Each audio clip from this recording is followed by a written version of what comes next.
what's most important if you are a doctor who wants to practice or any kind of healthcare provider who wants to practice, I think the most important thing is to be the best you can be at that, whatever you're doing.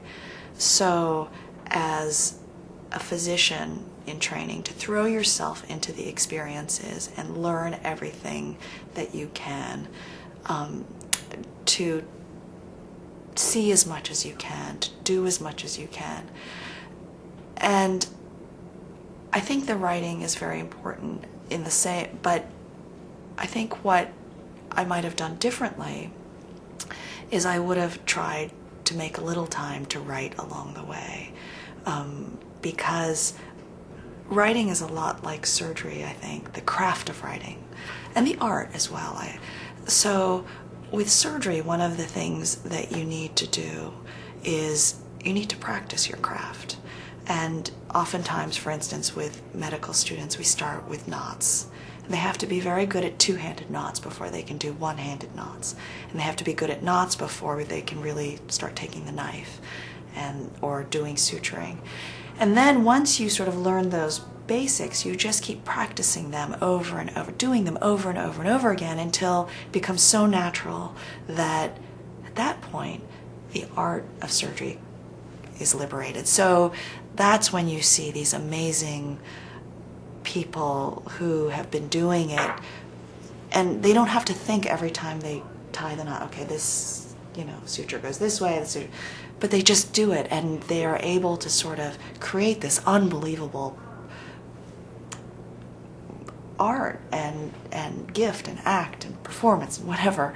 But writing, I think, is the same way, that the more you do it, the more, I mentioned before that there's like a path between the brain and the screen. And for most of us, that path is filled with weeds. And editors, our own editors, like, oh, that sounds stupid, Pauline, why are you putting it in there? So it's just clogged with all of that stuff. And I think the more you write, every time you write, it's like you're clearing away the weeds a bit. And so that path becomes clearer and less cluttered the more you do it.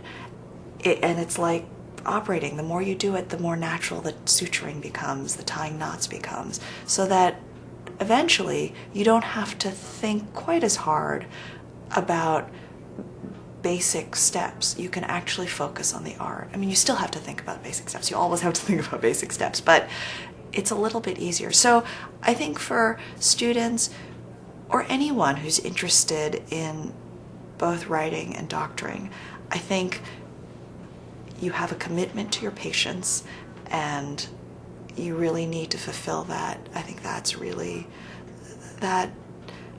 the most important thing as a doctor and writer, that obligation, because someone's life is in your hands.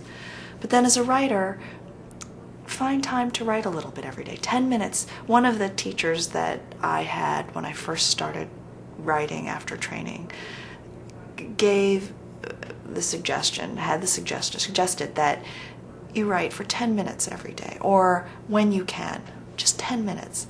And that does an unbelievable amount to sort of open up that path and to become better. It's a great piece of advice. It's a piece of advice that I followed as much as I could for many years. And now I write most every day, so I try to.